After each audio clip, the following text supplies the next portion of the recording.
So let's talk about Lightyear.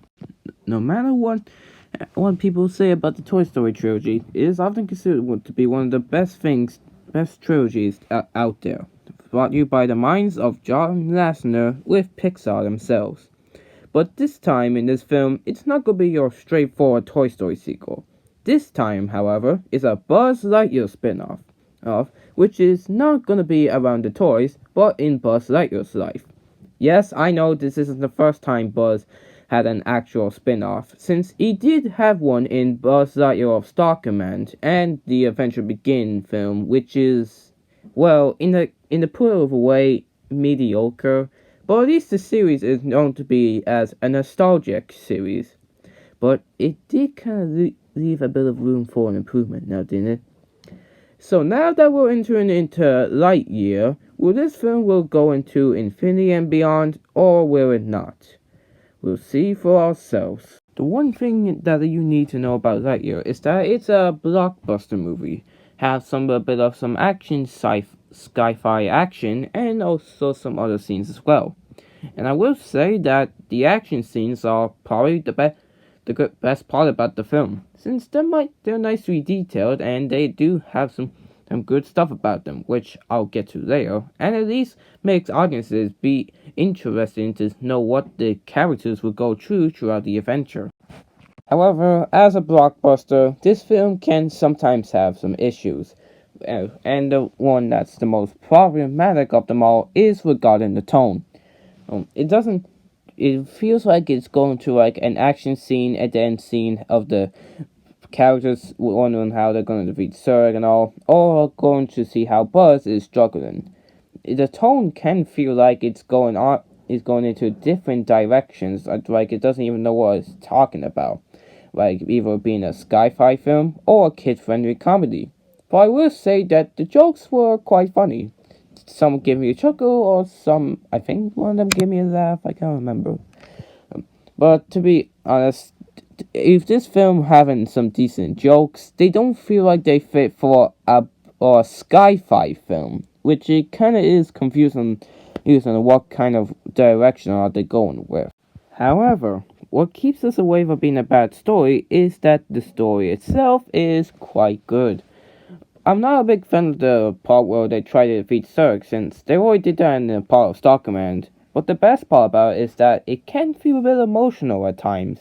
Well, due into Buzz's character arc, of course, which I'll get to later, well, it's quite surprising how he can bring up some very emotional scenes. Especially with the part when he's trying to know the consequences that he has through his actions, and wondering on how he did screw up, and he's trying to know how on earth can he fix it. Yeah, the story feels messy, and the tone feels like it's going into different directions, like it's made its own Mario Kart track, just wondering what the hell are they trying to go for here.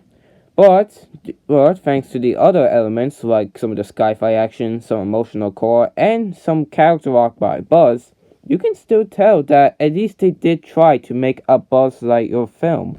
As for the animation, no matter whatever I say, you can obviously tell that Pixar already did their best in the animation, which is a bit similar to what Toy Story 4 had when they achieved photorealism, which makes the characters feel real as possible and feel believable to what the toys feel like in our environment.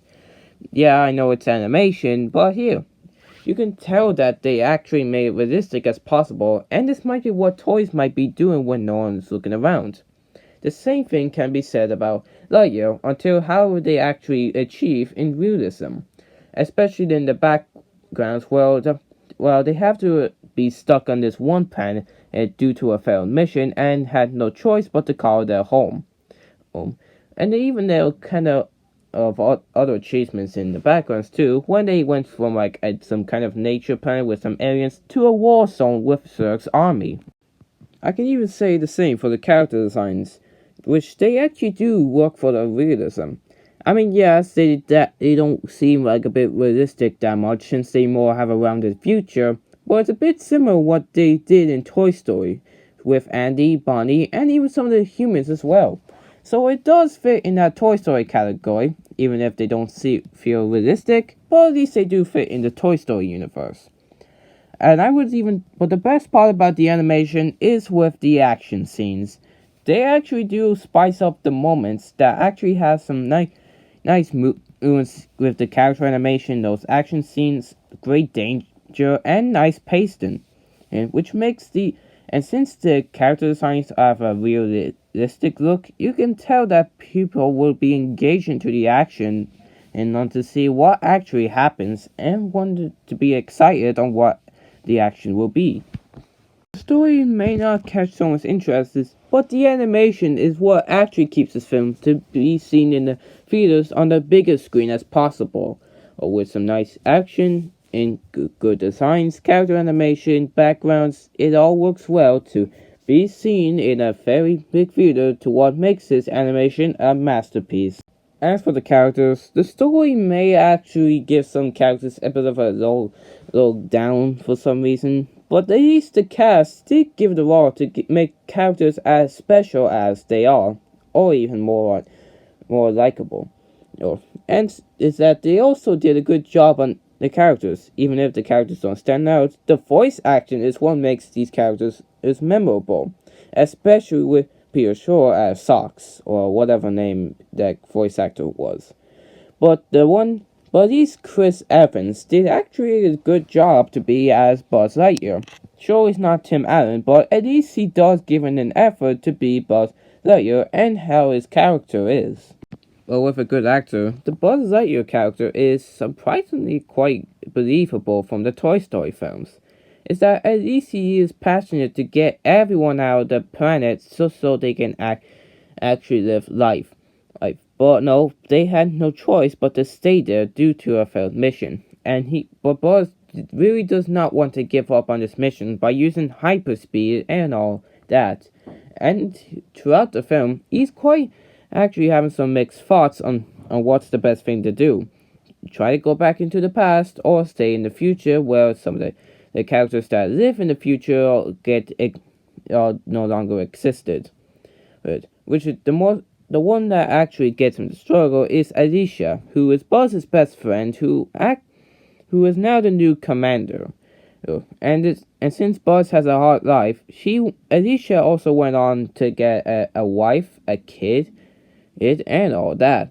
And yes, this is the same person who had the same sex kiss. So yes, I know sensitive people it will not be for everyone, since sensitive people will not think that LGBTQ people are normal people. Wow, people really do actually have a hatred for LGBTQ. Am I right, people? Am I right? But anywho, onto the other characters from the future, they don't have much to develop, but at least the voice actors did give the role to give some characters a bit of trait. Izzy is the rookie that is determined to defeat Zurg. Darby is the rebellious old woman who's dirty hands on her old weapons, who is actually quite of a gun one. Mo is the clumsy one, and Socks is the robotic assistant who actually has some of the best jokes and have a good performance by his voice actor. And then there's the villain, Evil Emperor Zurg. I won't go into spoiler reasons, but what lies in there is a twist villain. Yep, the Pixar are bringing up the past. Why, Pixar? Why did they do this? Why did they listen to Disney for doing this kind of stuff? But when the twist villain is revealed in Zurg, it's very confusing. I mean, think about it. When I saw this character who is revealed in the Zurg, I am wondering how this character even existed in the first place when Buzz travels to the future and sees some of the characters actually get older, but not him. So how was there even? Okay, oh wait, I think I'm saying too much here. Sorry, people. It's just confusing me. I won't say much. Okay, so I'm sorry. The characters aren't the best, but at least the voice actors did give them some bit of charm. I understand why this is Andy's favorite animated film, but I wouldn't exactly say mine as well. But at least it's still a good film, to be honest. Lightyear is the weakest film of the Toy Story franchise, but at least it does serve its job. Uh, the story can feel a bit messy, and it kind of feels confusing at times with the twist villain. But what keeps us away from being bad is that at least it has an emotional core, some beautiful animation, intense action scenes, some very developed characters with nice voice actors, decent comedy, and other stuff that makes this film a good film that would be released in theaters on the biggest screen as possible. But I will say that you need to lower your expectations, since not many people would actually agree to watch this film, or even that when they see this film they don't have much to say about it. This may not be one of Pixar's best films, but at least it was still a success, as hope the box office will say the same. And because of that, this earns the seal of good. Not as a masterpiece as I thought it would be, but at least I could say it's at least still good.